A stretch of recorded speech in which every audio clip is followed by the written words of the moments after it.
ಶ್ರೀನಿವಾಸ್ ಅವರೇ, ಏನು ಹಾಗಾದ್ರೆ ಬಿಜೆಪಿ RSS ನ ಮನಸ್ಥಿತಿ ಅದು ಹಿಂದುತ್ವ ಅಲ್ಲ, ಹಿಂದೂಗಳೇ ಅಲ್ಲ ಬಿಜೆಪಿ ಅವರು. ಬಿಜೆಪಿ ಅನ್ನುವಂಥದ್ದು ಈ ಎಲೆಕ್ಷನ್ ಹಿಂದೂಗಳು ಅಂತ ಶ್ರೀನಿವಾಸ್ ಏನ್ ಹೇಳ್ತೀರಾ? ಯಾವುದೇ ಒಂದು ನೀವು ತಮ್ಮ ಭಾಷೆ ಮಾತಾಡ್ಬೇಕಾದ್ರೆ ಹೇಳ್ತಾ ಇದ್ರಿ, ಒಂದು ಧರ್ಮ ಬೆಳಿಬೇಕು ಅಂದ್ರೆ ರಾಜಾಶ್ರಯ ಬೇಕು. ರಾಜಾಶ್ರಯ ಇಲ್ಲದೆ ಯಾವ ಧರ್ಮವನ್ನು ಬೆಳೆಯಕ್ಕೆ ಸಾಧ್ಯ ಅಲ್ಲ. ಬುದ್ಧ ಧರ್ಮ ಬೆಳಿಬೇಕು ಅಂದ್ರೆ ಸಾಮ್ರಾಟ ಅಶೋಕ್ ಅವರ ಸಪೋರ್ಟಿಂದಾನೇ ಇವತ್ತು ಇಷ್ಟೊಂದು ದೇಶಗಳಲ್ಲಿ ಬುದ್ಧ ಧರ್ಮ ಇರೋದು. ಇವತ್ತು ಈ ದೇಶಕ್ಕೆ ರಾಜ ಅಂತ ನಾವೆಲ್ಲ ಆರಿಸಿರೋದು ಯಾರನ್ನ? ನರೇಂದ್ರ ಮೋದಿ ಅವ್ರನ್ನ. ಅವ್ರು ಹುಟ್ಟಿದಾಗಿಂದ ಹಿಂದುತ್ವವನ್ನು ಪಾಲನೆ ಮಾಡ್ಕೊಂಡು ಬರ್ತಾ ಇದ್ದಾರೆ. ಅದನ್ನು ಅವರು ಹೇಳ್ಕೊಳ್ತಾ ಇದ್ದಾರೆ, ಮಾಡ್ತಾ ಇದ್ದಾರೆ. RSS ಹಿಂದೂಗಳ ಪರವಾಗಿ ನಿಂತಿದೆ. ನಾನು ನೇರವಾಗಿ ರಘುವರನ್ನ ಕೇಳೋದು, ನಾನು ನಮ್ಮ ಚಂದ್ರು ಮಾತನ್ನು ಮುಂದುವರಿಸುತ್ತಾ, ರಾಹುಲ್ ಗಾಂಧಿಗೆ ಹಿಂದೂಗಳ ಬಗ್ಗೆ ಮಾತಾಡೋದಕ್ಕೆ ಯಾವುದೇ ಆದ ನೈತಿಕ ಹಕ್ಕಿಲ್ಲ. ಯಾಕೆ ಅಂದರೆ ನಮ್ಮ ಚಂದ್ರು ಹೇಳಿದ್ರಲ್ಲ, ಅವ್ರ ತಾತ ಪಾರ್ಸಿ ಮಗ ಹಿಂದೂ ಹೇಗಾಗ್ತಾರೆ? ಹಿಂದೂ ಅವರಮ್ಮ ಈಗ ಪ್ರಾಕ್ಟಿಸಿಂಗ್ ಕ್ಯಾಥೋಲಿಕ್ ಕ್ರಿಶ್ಚಿಯನ್. ಅವ್ರ ಮಗ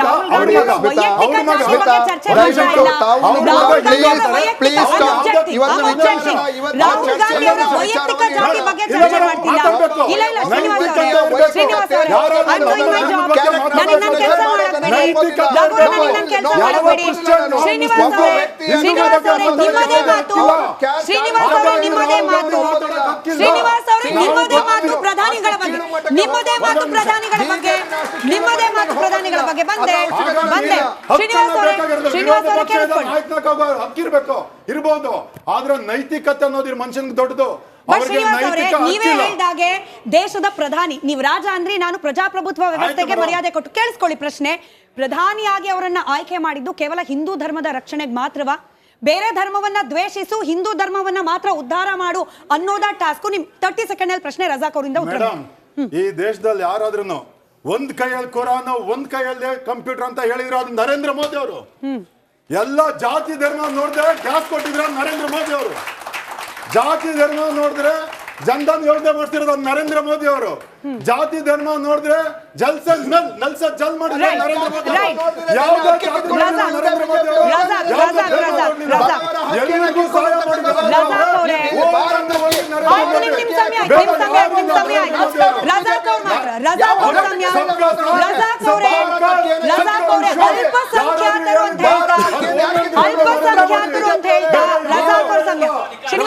ಶ್ರೀನಿವಾಸ್ ಅವರೇ,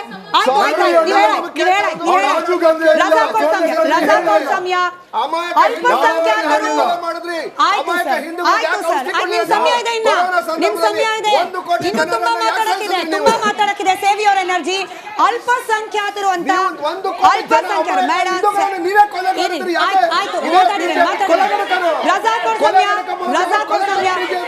ಡಿಬೇಟ್ ಹಾಳು ಮಾಡಬೇಡಿ, ಡಿಬೇಟ್ ಹಾಳು ಮಾಡಬೇಡಿ. ಮೈಕ್ ಬರುತ್ತೆ. ರಜಾಕ್ ಅವ್ರ ಸಮಯ. ರಜಾಕ್ ಅವರೇ, ಅಲ್ಪಸಂಖ್ಯಾತರು ಅನ್ನೋ ಪದವನ್ನ ಬಳಕೆ ಮಾಡಿಕೊಂಡು ಮುಸಲ್ಮಾನರ ಓಲೈಕೆಯನ್ನ ಒಂದು ಪಕ್ಷ ಮಾಡಬಹುದು ಅಂತಂದ್ರೆ ಮತ್ತೊಂದು ಪಕ್ಷ ಬಹುಸಂಖ್ಯಾತರ ಪರ ನಾವು ಅಂತ ಹೇಳೋದ್ರಲ್ಲಿ ತಪ್ಪೇನಿದೆ? ಮಾಡ್ಲಿ, ಯಾರು ಬೇಡ ಅಂದವರು ಈ ಸಲ ಇವಾಗ ಫಲಿತಾಂಶನು ಬಂತು. ಅಯೋಧ್ಯ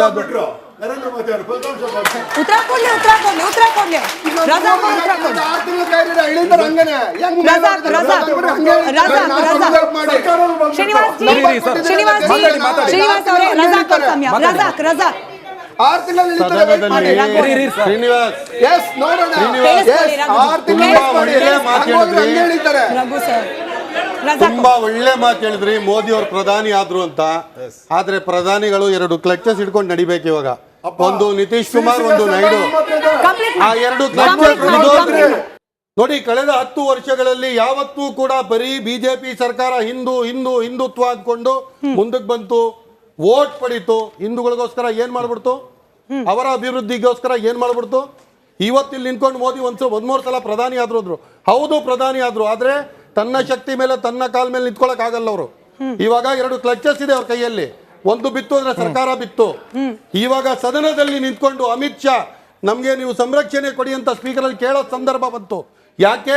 ಮೊಘಲ್, ಮುರ್ಗಾ, ಮಚ್ಲಿ, ಪಾಕಿಸ್ತಾನ್, ಮುಸಲ್ಮಾನ್ ಇದೇ ಮಾತಾಡಿದ್ದು ಮೋದಿ. ನೀವು ಇವಾಗ ಡಿಬೇಟ್ ಶುರು ಮಾಡೋಕ್ಕಿಂತ ಮುಂಚೆ 2 ನಿಮಿಷ ಸಮಯ ಕೊಡಿ, ಮುಂದಕ್ಕೆ ನೀವು ಪ್ರಶ್ನೆ ಕೇಳಿ. ನೀವು ಸ್ಟಾರ್ಟ್ ಮಾಡುವಾಗ ಡಿಬೇಟ್ ಎಷ್ಟು ತೋರಿಸಿದ್ರಿ? 421 ಸಾಲಿ ಇದನ್ನ ಹೇಳಿದ್ರು. 208 ಸಲ ಇದನ್ನ ಹೇಳಿದ್ರು. ಅದೇ ನೀವು ಕಾಂಗ್ರೆಸ್ ಬಗ್ಗೆ ಇತರ ನಮ್ಮ ಇಂಡಿಯಾ ಬ್ಲಾಕ್ ಪಕ್ಷಗಳ ಬಗ್ಗೆ ತೋರ್ಸಕ್ಕಾಯ್ತಾ? ಇಲ್ಲ. ಯಾಕೆ? ಸರಿಯಾಗಿ ಎಲೆಕ್ಷನ್ ನಡೀಲಿಲ್ಲ. ನಾವು ಅಲ್ಲಿ ಎಲೆಕ್ಷನ್ ಕಮಿಷನ್ ಕೌಂಟರ್ ಆಗಿ ಓಲೈಕೆ ಬಗ್ಗೆ ಏನೇನಿದೆ ಅದನ್ನು ತೋರಿಸಿದೀವಿ, ನಂಬರ್ಸ್ ಹೇಳಿಲ್ಲ. ಓಲೈಕೆ ಆರೋಪದ ಹೇಳಿದ್ವಿ. ಮೋದಿ ಅವರು ಸ್ವತಃ ಹೇಳಿದ್ರು, ಇಷ್ಟೊಂದು ವರ್ಷಗಳಿಂದ ನಾನು ಸಸ್ಯಾಹಾರಿ ಅಂದವರು ಸತ್ಯ ಮುಂದಕ್ಕೆ ಬಂತು. ಗುಜರಾತಿನಲ್ಲಿ ನಮ್ಮ ಮನೆಗಳಿಗೆ ಮುಸಲ್ಮಾನರು ಬಿರಿಯಾನಿ ಕೊಟ್ಟು ಕಳಿಸ್ತಾ ಇದ್ರು, ಅದನ್ನ ತಿನ್ಬಿಟ್ಟು ನಾನು ಬೆಳೆದಿದ್ದೀನಿ ಅಂತ ಹೇಳೋ ಸಂದರ್ಭ ಮುಸಲ್ಮಾನರು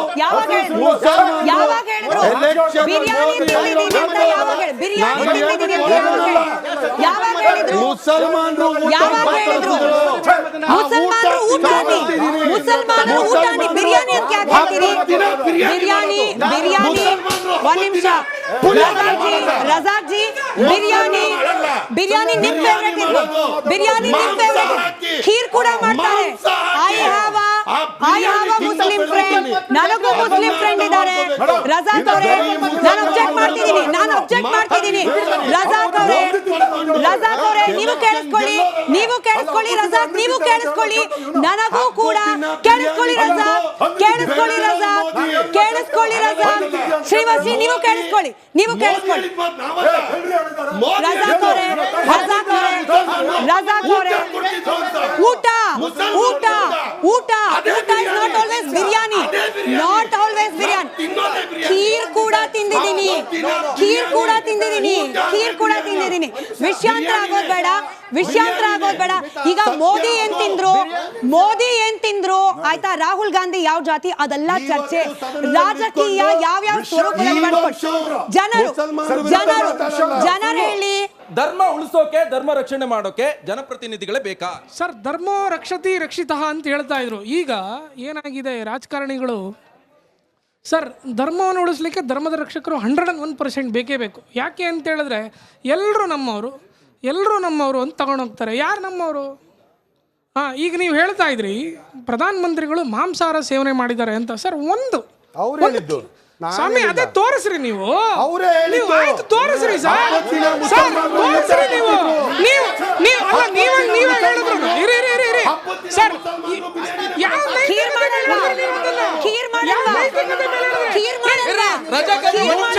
ಒಂದ್ ನಿಮಿಷ ರಜಾಕ್ ಅವರೇ, ಈಗ ಕರ್ನಾಟಕದ ಕಾಂಗ್ರೆಸ್ ಸಿಎಂ ಸಿದ್ದರಾಮಯ್ಯ ಅವರು ಹೇಳಿದ್ದಾರೆ,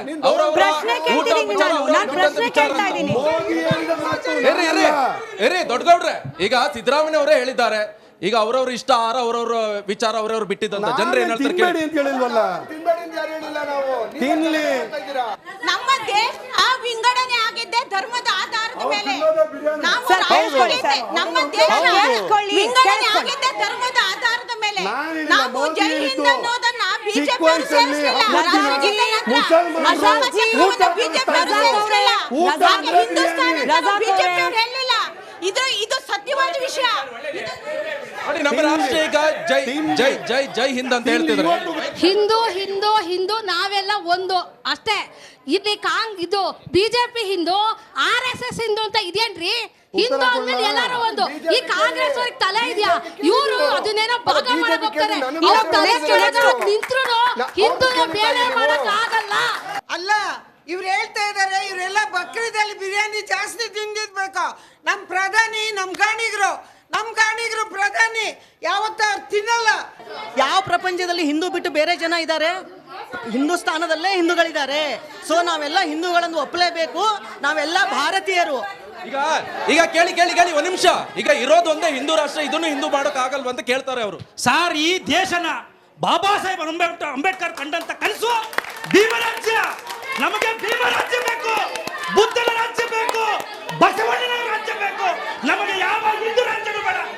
ಅಂಬೇಡ್ಕರ್ ಕಂಡ ಕನಸಿನಲ್ಲಿ ಇರೋರ್ನೆಲ್ಲ ಓಡಿಸಿ ಹಿಂದೂಗೊಂದು ರಾಷ್ಟ್ರ ಕೊಡಿ ಅಂತ ಹೇಳಿದ್ರು ಇದೇ ಅಂಬೇಡ್ಕರ್.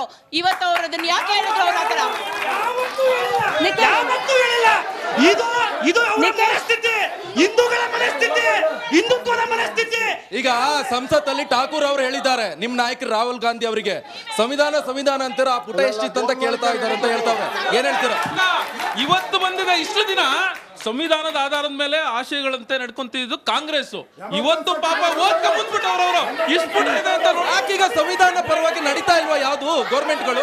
ನಮಗೆ ಇದುವರೆಗೂ ಈಗ ನೋಡಿಲಿ ಬಣ್ಣ ಕಲಾಪ ಈಗ ಜನಗಳು ಓಟ್ ಹಾಕಿ ಕಳಿಸಿದ್ದು ಕಲಾಪಲ್ಲಿ ಸಾವಿರ ಜನಗಳನ್ನೇ ಕುಂದುಕೊರತೆಗಳನ್ನ ಆಲಿಸಲಿಕ್ಕೆ. ಇವರು ಜಾತಿ ಭಾವ ಹೊಡೆಯೋಕ್ಕಲ್ಲ.